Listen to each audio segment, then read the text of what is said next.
Le sprinkler, Mimi. Garde, allons-y, explorons rapidement les Ouais, valeurs. Tu as fait ouais, référence au manifeste.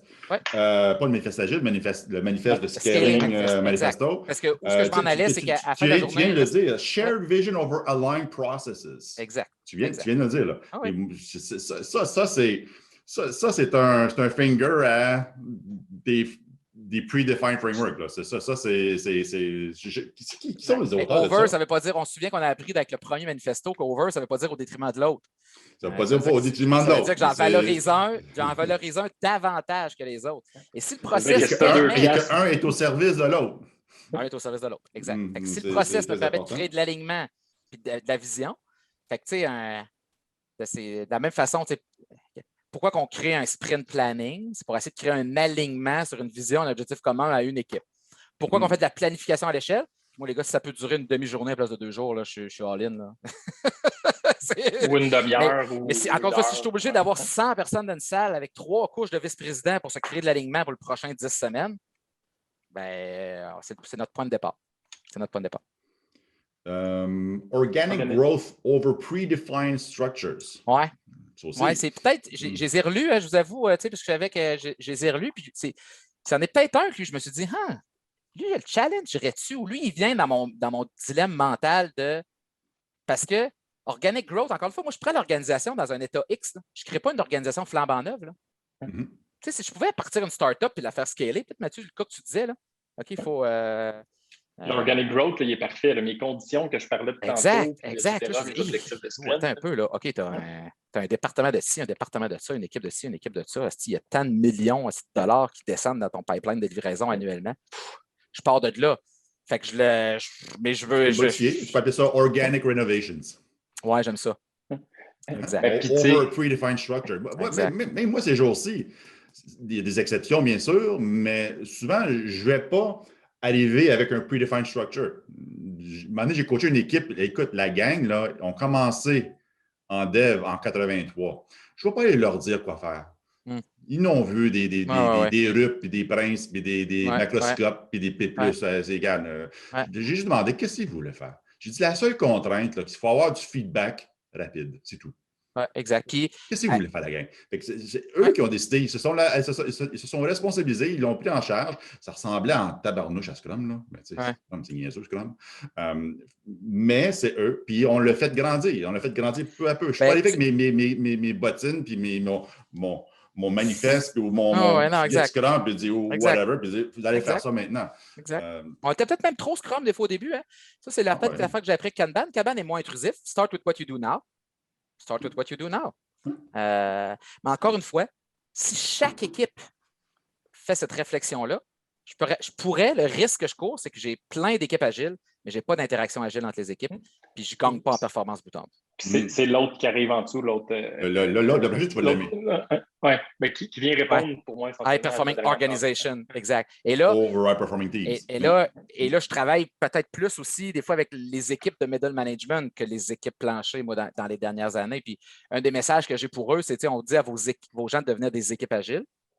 Mais les gens de ces équipes-là, souvent, les équipes de gestion, là, tu vas les trouver, c'est là qu'ils se matchent sur la structure fonctionnelle, tu sais. Fait que le comité de direction de telle direction, machin. Moi, je fais que non. Si vous êtes un comité directeur d'un programme, qu'est-ce que ça ferait si vous deveniez une équipe de direction du programme, mettons? Si vous autres, si vous étiez une équipe. Puis vous autres, si vous aviez... que vous collaborez, là, pas que vous... Genre que vous ayez... Puis vous soyez... Mais moi, je veux savoir... C'est assez intéressant, autant que... Encore une fois, je parlais de QA versus dev, tu sais. Au début, je cherche, OK, mais fais-moi un RACI. Là. Tu t'attends à quoi de moi comme QA? Tu t'attends à quoi de moi comme dev? Dis-moi, c'est pas tout à fait comme ça va fonctionner. Là. Mets tes skills au milieu de la table, puis on va collaborer ensemble, puis on va s'entraider, puis on va atteindre un objectif commun, tu sais. Mais j'ai la même conversation de gestion. J'ai des vice-présidents qui me disent, OK, mais mon imputabilité à moi, c'est quoi? Je dis, mais si tu étais co-imputable de ton partner, ça faisait quoi? Si ton VP à côté de toi, là, imagine que tu partais une business avec lui, là. Tu vas te demander c'est qui est imputable de quoi? Vous allez juste ensemble essayer de faire de quoi? C'est tough, ça franchir des silos au niveau du management. C'est vraiment tough. Ça m'apparaît tough de réconcilier shared vision over aligned processes et l'autre valeur, high performing organization over high performing team. C'est comme, aïe, c'est lequel des deux que je prends aujourd'hui? La réponse vient par le shared vision. C'est la vision globale qui est partagée. Puis je comprends mon produit, mes streams de valeur, etc. Moi, en tant qu'équipe, mettons, si je vais chercher le high performing organization over high performing teams, moi, en tant qu'équipe, si je la comprends, la vision, je devrais faire, hey, savez-vous quoi? J'accepte de ralentir pour être au service de l'autre équipe là-bas qui, si je contribue un petit peu à leur livrable, je ne sais pas quoi. Dans le Greater Good, ceux qui sont en amont, il faut qu'ils trouvent une façon. Dans les supporting principes sont là, la décentralisation au plus bas possible. Mais le plus bas possible, ça veut dire quoi? Qu'est-ce qui appartient à l'équipe? Qu'est-ce qui appartient à un middle management? Qu'est-ce qui appartient à un top executive là-dedans? Comment je peux décentraliser? Moi, j'aime bien je travaille beaucoup avec l'expression décentraliser de façon sécuritaire. Pour qu'il y ait de l'auto-organisation, de l'empowerment, ça prend des balises. Fait qu'on met une cadence, on met des ressources financières, ressources matérielles et on donne un objectif. Puis j'aime ça expliquer Scrum aux gestionnaires sur l'angle de gestion, comment c'est des outils de gestion. Je veux dire, Scrum, OK, les gens que j'ai besoin, un objectif, un sous-objectif priorisé, une boîte de temps pour se montrer si on est capable de faire un pas ensemble puis si on mène à quelque chose, inspect and adapt. Fait que c'est exactement ça que j'amène à l'échelle. Quand je suis obligé de l'amener à l'échelle, c'est exactement ça. Mais ça me prend une cadence commune, ça me prend une rencontre. On dit, gang, ensemble, c'est ça le bout qu'il faut qu'on fasse ensemble. Ah, ouais, il faut qu'on fasse ça. Mais moi, attends, si toi, tu fais ça, moi, je suis poigné avec ça. Puis là, le butinage des abeilles pendant les 2 jours de planification à l'échelle, c'est pour essayer de donner du sens, de la vision qu'on vient de leur communiquer pour que l'équipe d'équipe se fasse un plan et s'engage à ce plan-là du mieux qu'ils peuvent avec l'information qu'ils ont à ce moment-là. Ça l'a dit, Mathieu? Avec la fin, ça a moins rapport, mais quand tu dis... moi aussi, j'avais dit de quoi à dire, mais JR, il est allé là-bas. Ça a-tu encore rapport, mon intervention? Moi, y aller, puis au pire, on closera la parenthèse aussi. Puis quand tu as parlé je ne me rappelle plus le mot que tu as dit, mais sécuritaire. Là, délégation sécuritaire. Délégation sécuritaire. L'image qui m'est venue en tête, c'était David Marquette avec son... Il est dans un sous-marin atomique. Là, je veux dire, exact. L'aspect sécuritaire, c'est bien le fun. Là, mettons, nous, worst case, là, on fait la pire job de coach du monde, là, puis on fait perdre 15 millions une entreprise. On est vraiment épale. Même là, ça ne sera pas tant que ça la faute du coach. Il y a quelqu'un qui va nous avoir payé pour ça. C'est quelque chose d'alors. Exact. Non, mais tu sais, j'y vais là, ça va pas bien. Lui, il crée une guerre atomique entre les Russes. Ou il échappe une torpille, mettons. Là. Ou il échappe une torpille. L'item sécurité est comme vachement plus important. Malgré tout, je ne sentais pas que la notion de délégation sécuritaire, ça ne partait pas dans sa tête de lui qui délègue un pouvoir jusqu'au plus loin qu'il sent que l'élastique peut s'étirer. Je le voyais complètement à l'inverse. Quand tu l'as dit, je fais OK, ouais, je vais essayer de réconcilier ça dans ma tête. J'ai l'impression que... Il y a une évolution aussi. Là. Ouais, il y a son échelle d'évolution. Hein? Il part de I'll tell you what to do jusqu'à Tell me what you've been doing. Exact. Puis il doit gagner confiance en ces gens au fil de ce processus-là. Tu sais, la notion de confiance, parce que la délégation va reposer sur la confiance, ça se gagne. Tu sais, si on revient aussi à notre expérience commune, tu disais les premiers sprints, je ne sais pas si tu te souviens, cette première expérience-là Scrum en 2005, Éric, qu'on a fait ensemble chez ce client-là. Le premier sprint, il y a comme 2-3 bugs à la démo. Il est dans nos bobettes pas mal, puis il s'inquiète. Sprint 2, on livre. Sprint 3, on livre. Sprint 4, on livre. Sprint 7, on mange des toasts le matin. C'est ça, c'est un Scrum, ça, les gars? C'est exactement un Scrum, ça. Tu parles de la compagnie d'assurance, là? Oui, exact. Mais lui, on a vu que la confiance s'est établie. Ouais. Le Scrum, encore là, ou la cadence puis les petites livraisons courtes ont permis d'établir cette confiance-là qui fait qu'à un moment donné, OK, j'ai confiance. Donc, je suis peut-être moins anxieux, je suis moins inquiet. Ça reste des gens qui sont ultimement imputables. Hein? C'est pas simple de déléguer et de faire confiance dans sa zone d'imputabilité. C'est pas simple. J'en raconte encore des histoires hein, d'un fameux sprint review, puis qu'on a eu un truncated field exception. Oui, exact. C'est ça le sprinter, je pense. Exact. Ouais. Pendant le review. Pendant le review. Du premier sprint, mettons, du premier sprint de l'histoire de cette compagnie-là, là, en 2005, mettons. Puis, ça fonctionnait dans notre environnement à nous, mais quand on l'a mis sur le serveur de pré-prod, il n'y avait pas les mêmes patchs pour la BD. Puis qu'on avait un truncated field exception. Hey, je m'en souviens, puis ça fait longtemps de ça, là. C'est parce que ça m'a fait chier. Ben, c'est peut-être cette expérience-là qui a fait en sorte que les 4-5 sprints après, vous avez été golden. Fail fast.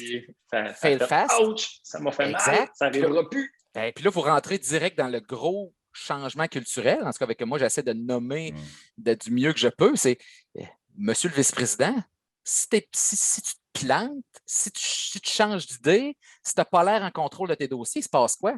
Tu rencontres ta boss dans l'ascenseur. Tu peux-tu lui dire ah, mon Dieu, je n'étais pas au courant de ça, je vais aller voir avec l'équipe demain matin. Il se passe quoi si tu réponds ça? Comment tu es perçu?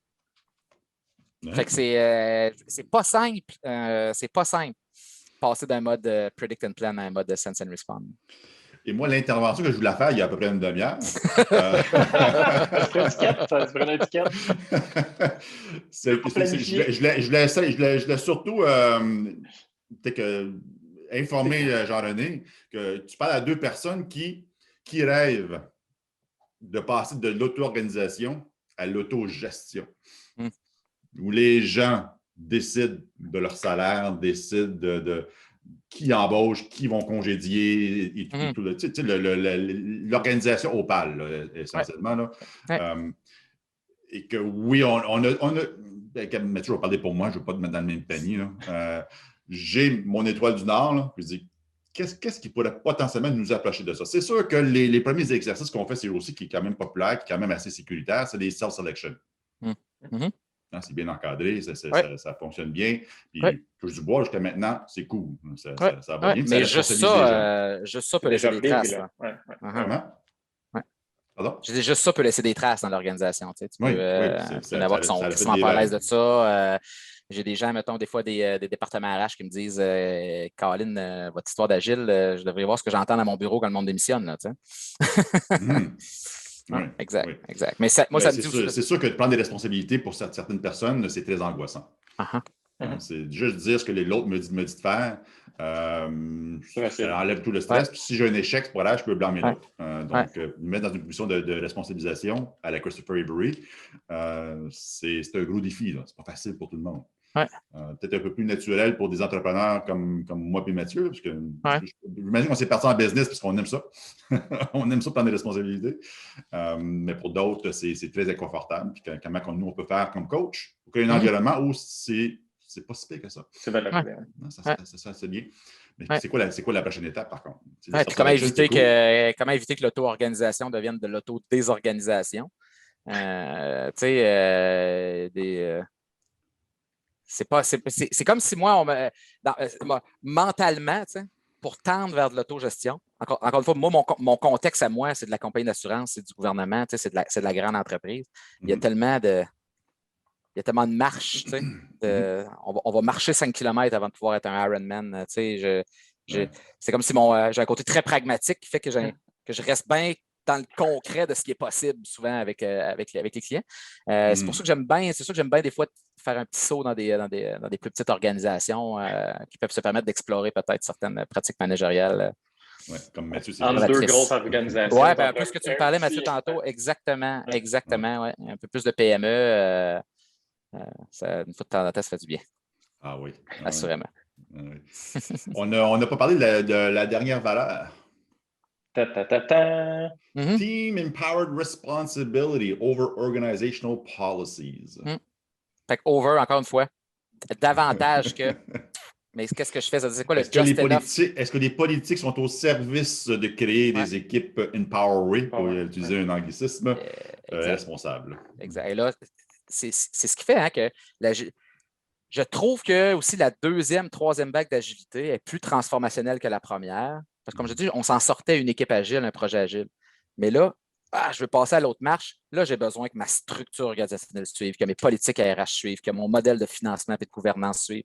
Fait que pour que nos politiques organisationnelles soient au service de l'organisation des gens, ça aussi, c'est un chiffre. Que ce soit, je me souviens, Éric, Mathieu, il y a des slides que je flippais quand j'étais plus jeune dans ma carrière que je pense que je ne réalisais pas. On disait comme le modèle de récompense ou le reward rémunération, system. ouais. Le reward system, mettons que j'ai ça dans une slide, moi, en 2007. Là. Si je clique vite, je n'ai pas envie d'avoir de questions là-dessus. Là. J'essaye juste de faire une équipe Scrum. Là, steak, blé d'Inde, patate. Là. Tandis qu'aujourd'hui, c'est comme je veux devenir une organisation agile. Je vais là, OK, on va les regarder, tes politiques. Les évaluations annuelles. Encore une fois, c'est quoi le just good enough? Dans le principe, c'est écrit là. Le minimum viable, aim for minimally viable bureaucracy and nothing more. Yeah. Fait que ça en prend juste assez, ça en prend qui sont au service des gens. Puis ça en prend qui sont en amélioration continue, puis qui s'adaptent, puis qui s'ajustent. Exact. Mais ça fait partie des choses qu'on va vouloir tranquillement, pas vite, éliminer. Là. Qu'on le veuille ou pas, aujourd'hui, il y en a 3222 policies. Là. Puis, Eric, tu disais que comme coach, on se connecte avec nos clients. Là. Je ne sais pas si Mathieu, tu fais ça aussi. Fait at the end of the day, ma première cliente, quand j'y avais dit, je disais le cas qu'à un moment donné, on disait, hey, quand on met le projet tout ensemble, ça pourrait être un thème, bien, on pourrait appeler ça un train de livraison, un programme. C'est pas ça un programme, ça ne marche pas de même, c'est pas vrai qu'on va faire des programmes agiles. Ah. OK. Je reviendrai à la charge au bon moment en gardant le nez sur les outcomes, mais voici les risques de ne pas atteindre des outcomes si on continue de même. Mais at the end of the day, tu vas jusqu'où le client est capable d'aller et a envie d'aller, parce que si tu te désalignes, tu te déconnectes de ton client. Tu peux plier, mais à un moment donné, il risque de péter à un moment donné. Exact. Puis des fois, c'est un autre coach, 6 mois, 1 an plus tard, qui va dire essentiellement la même chose de façon un peu différente. Puis là, c'est correct, c'est parfait. Oui, puis mon côté, des fois, j'ai un collègue, entre autres, je disais ça dernièrement, j'ai dit, lui, mettons, dans son profil psychométrique, il est peut-être plus visionnaire que moi. Là. Moi, j'ai un profil très pragmatique. Fait que lui, c'est souvent lui qui est le premier qui pousse, puis qui est plus audacieux, puis qui passe des affaires. Fait que moi, comme toi, tu es le premier qui rentre dans le bois, asti, qui abat les arbres. Tu sors du bois avec la graphine, avec plein de graphing. Moi, je passe en arrière, je mets de l'asphalte, je mets des lampadaires, le monde applaudisse. Mais je suis très conscient que tu as fait un sale travail l'année avant moi, mettons. Parce que c'est vrai, comment de fois que ça arrive, ça, que... c'est correct. Ben oui. Écoute, disons, il y a des beaux regards qui parlaient du Scrum bien avant que nous, on en parlait. Puis, la première fois que François parlait de culture dans une conférence, je m'en souviens, ma cliente m'a dit, mais il se prend pour qui pour challenger notre culture organisationnelle? Puis c'est quoi le rapport avec la culture puis mon équipe de programmeurs, tu sais? Il n'y a personne aujourd'hui qui questionnerait ça, là. Alors, c'est common sense aujourd'hui, là.